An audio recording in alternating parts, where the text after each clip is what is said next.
mohon maaf ya karena belum pengalaman juga, jadi kita tahu mana yang pura-pura, mana yang tulus, mana yang bersih, mana yang enggak kan.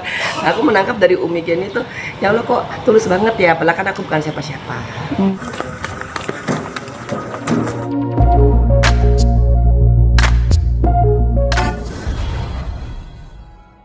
Banyak untuk berdakwah gitu. Iya, alhamdulillah ya. Kalau ini nih. Alhamdulillah kalau dulu tuh safari politik, sekarang safarinya safari dakwah. Alhamdulillah gitu ya. Dulu cari suara, sekarang cari pahala. Alhamdulillah lah. Nah, Allah udah menakdirkannya indah.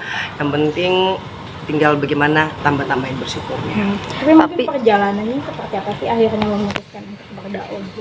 Enggak sih, sebenarnya sih lebih ke sharing. Artinya kan pengalaman hidup aku itu mudah-mudahan tidak dialami oleh orang lain, sehingga kalau misalkan ada yang kepo soal politik tuh gak gimana sih, aku spill lah sedikit-sedikit biar gak kaget nanti pas masuk ke dalam dunia politik yang sesungguhnya gitu kan, atau ketika nanti mengalami hal-hal yang mungkin akan menggoyangkan keimanan ya, aku sharing sedikit insya Allah cara-caranya agar supaya bisa bangkit lagi. Dan yang paling penting sih sekarang akhir-akhir ini bagaimana menjadikan Al-Quran sebagai pedoman dalam hidup. Sehingga kalau udah pakai Al-Quran tuh insya Allah apapun yang terjadi, gelombang tsunami pun mental kita tuh udah biasa-biasa aja. Tapi merasa memiliki evolusi diri nggak sih Mbak Enji? Dulu kan seorang politikus, lama-lama kayak jadi real pendakwah gitu loh. Sebenarnya pertama kan aku enggan disebut ustazah, karena kalau misalkan ditanya pesantrennya mana, pesantrennya Pondok Bambu, Lapas ya kan ustazah itu biasanya lulusan pesantren kan, kalau aku kan pesantren kehidupannya. Dan alhamdulillah gitu, kalau hanya untuk sharing-sharing sih ayo gitu kan, saya juga senang untuk memberikan pelukan kepada orang-orang yang saya rasa membutuhkan, dan transfer energi yang positif itu tuh luar biasa bagi aku. Dan mudah-mudahan kan di setiap kajian doa mereka itu buat aku kan berlimpah, malaikatnya lagi banyak, terus doa orang-orang yang baik, sehingga aku selalu meminta untuk mendoakan anak-anakku. Tapi mengira nggak sih bakal ini adalah titik tertentu dalam kehidupan Mbak Enji tuh kayak berubah gitu loh, merasa di tempat yang berbeda sekarang gitu, kayak gitu, merasa gitu nggak sih? Oh pasti ya, artinya metamorfosis ini kan terasa banget, karena aku yang dulunya begini gitu kan, terus jatuh sampai udah nggak punya tempat untuk jatuh lagi gitu, karena udah sejatuh-jatuhnya. Tiba-tiba ya aku pikir aku bebas, aku nggak tahu mau ngapain gitu. Aku pikir aku yang harus menjadi tulang punggung keluarga, tapi kok lu kerja apa ya? Ternyata Allah malah memberikan dua sekaligus, ya kan? Tabungan di dunia dan tabungan akhirat, insya Allah ya, doain ya gitu. Kalau dulu kan tabungan dunia banyak emang nolnya gitu, tapi hilang juga. Kalau sekarang dapat dua ini bagi aku tuh luar biasa. Terus ketemu temennya juga, temennya dua lagi. Nah temen di dunia yang insya Allah soleha, terus ketemu lagi temen di alam kubur nanti ya Allah. Jadi tuh double gitu. Jadi aku alhamdulillah, terima kasih ya Allah. Jadi ada makin niatan untuk memperdalam agama atau kayak gimana sih Mbak Enji, kan secara sekarang Ya, banyak aku dipercaya. juga kan harus menambah jus-jus aku yang agak sedikit terlantar karena aku agak banyak jadwalnya safari, sehingga untuk mempertemukan aku dengan guruku, nah itu kan perlu kecocokan waktu. Nah giliran udah ketemu akunya lupa. Nah jadi itu yang sedang aku memformulasikan. Tapi bagi aku mudah-mudahan sih dengan aku sharing-sharing ini itu juga jadi ibadah tambahan. Dan aku memang kalau untuk hafalan begitu kan perlu kekusuan ya. Jadi paling nggak tuh 3 bulan tuh kita harus ngadem sendiri, nggak boleh diganggu apapun juga. Kalau nggak nanti tiba-tiba dari ini contoh aja ya, dari Al-Baqarah kok bisa loncat ke An-Nisa gitu kan, atau lagi baca Al-Kahfi loh kok tiba-tiba udah surat lain gitu, karena mengacak gitu. Tapi mudah-mudahan lah Allah mudahkan. Yang penting sekarang diberikan kesehatan. Kemarin sempat ngedrop di hari pertama, titik pertama lagi, ya Allah ya Rahman ya Rahim. Sementara masih ada 7 titik, tapi itulah mudah-mudahan niat baik saya dan juga tim itu berbuah pahala. Mau ada safari itu Mbak, maksudnya di 7 titik. Safari mungkin udah berapa titik nih? Iya, jadi alhamdulillah kemarin baru dari Semarang, ntar ada di Jogja, habis itu aku ke Pekanbaru, habis itu aku ke Palembang.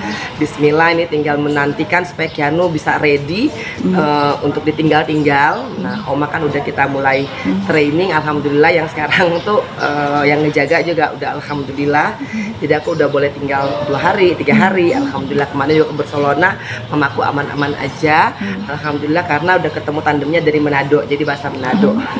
Allah Oke. mudahkan semuanya. Iya. Tapi mungkin dengan safari tersebut kan ngedrop, kenapa sih mungkin kecapean kah atau perlu adaptasinya kah atau bagaimana nih?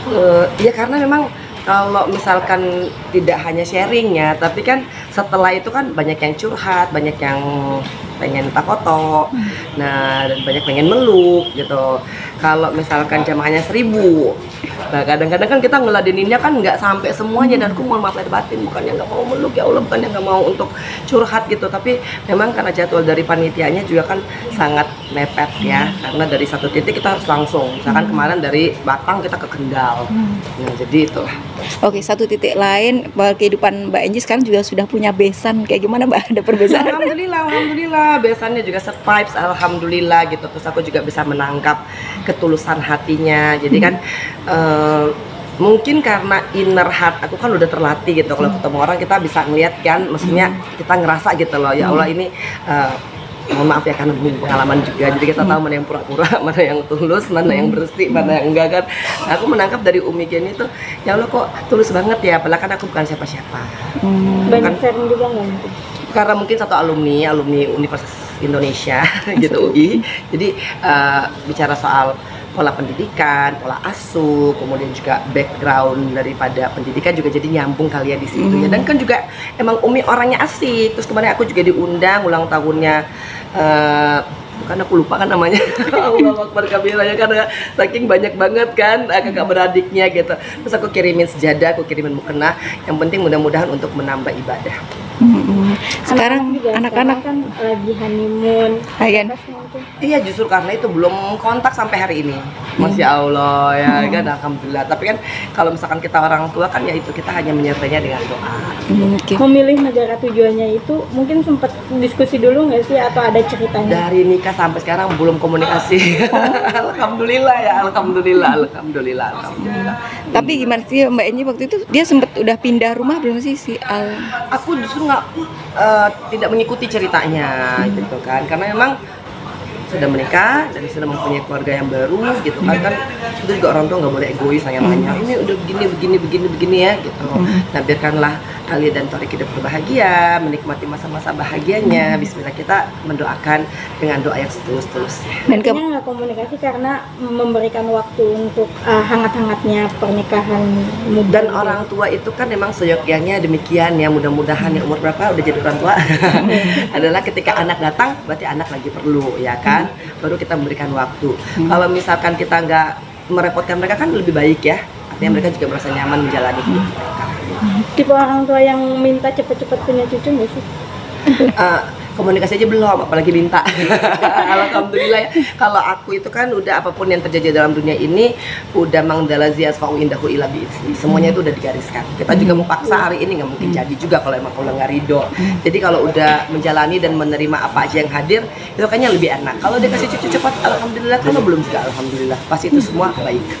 Mbak Indi juga salah satunya Kak Jahwa yang begitu protektif sama kalian gitu. Sampai ada omongan, oh kalian disakitin hatinya, mau dia jauh juga dia bisa balik ke Jakarta gitu. Seperti apa sih mungkin? Kabarnya pasti begitu kali ya gitu. Jadi aku rasa itu sebenarnya sangat wajar dan manusiawi, siapapun juga. Nggak usah kakak beradik, temen deket aja disakitin pasti temennya bereaksi gitu kan. Tapi maksudnya kalau kita tidak ingin membawa, kalau saya sendiri nggak ingin membawa vibes sakit hati, nggak mau membawa vibes orang nyakitin gitu. Kalau bagi saya apapun yang terjadi itu kan pasti ada baiknya. Kalau misalkan dizolimi ya alhamdulillah, kalau dilupakan juga alhamdulillah, kalau digeser alhamdulillah, kalau dicuekin alhamdulillah, itu semua alhamdulillah. Karena dari kejadian-kejadian itu kita dapat pahala. Ketika kita mulai memaafkan, ya Allah alhamdulillah. Doa yang tidak bisa ditolak oleh Allah adalah doa orang yang terzolimi. Kita dizolimi, kita doa. Kita dicuekin, kita punya pahala untuk bisa apa? Menerima. Kita digeser, kita punya pahala untuk bisa memaafkan. Jadi semua itu tuh kejadian ada pahalanya kalau kita mengambil. Oke, Assalamualaikum warahmatullahi wabarakatuh.